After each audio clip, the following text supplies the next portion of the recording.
அத்தியாயம் 2. அல்-பக்ரா, பசுமாடு.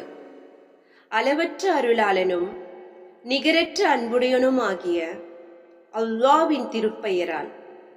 அலிஃப் லாம் மீம்.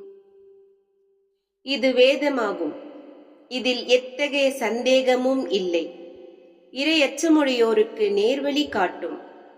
அவர்கள் மறைவானவற்றின் மீது நம்பிக்கை கொள்வார்கள், தொழுகையையும் கடைபிடிப்பார்கள். இன்னும் நாம் அவர்களுக்கு அளித்தவற்றிலிருந்து நல்வழியில் செலவும் செய்வார்கள்.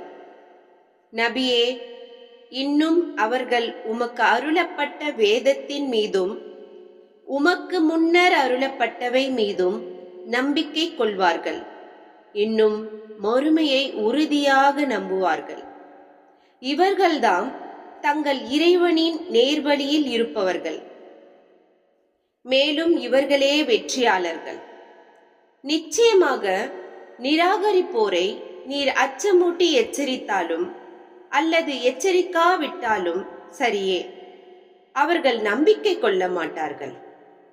அல்லாஹ் அவர்களின் இதயங்களிலும் அவர்களின் செவி புலன்களிலும் முத்திரை வைத்து விட்டான். இன்னும் அவர்களின் பார்வை மீது திரை இருக்கிறது. மேலும் அவர்களுக்கு கடுமையான வேதனையும் உண்டு. இன்னும் மனிதர்களில் நாங்கள் அல்லாஹ்வின் மீதும் இறுதி நாள் மீதும் நம்பிக்கை கொள்கிறோம் என்று கூறுவோரும் இருக்கின்றனர்.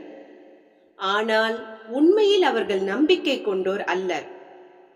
இவ்வாறு கூறி அவர்கள் அல்லாஹ்வையும் நம்பிக்கை கொண்டோரையும் ஏமாற்ற நினைக்கிறார்கள். ஆனால் அவர்கள் உண்மையில் தம்மை தாமே ஏமாற்றிக் கொள்கிறார்களே தவிர வேறில்லை. எனினும் அவர்கள் இதை உணர்ந்து கொள்ளவில்லை. அவர்களுடைய இதயங்களில் ஒரு நோய் உள்ளது. அல்லாஹ் அந்த நோயை அவர்களுக்கு இன்னும் அதிகமாக்கி விட்டான். மேலும் அவர்கள் பொய் சொல்லும் காரணத்தினால் அவர்களுக்கு துன்பம் தரும் வேதனையும் உண்டு.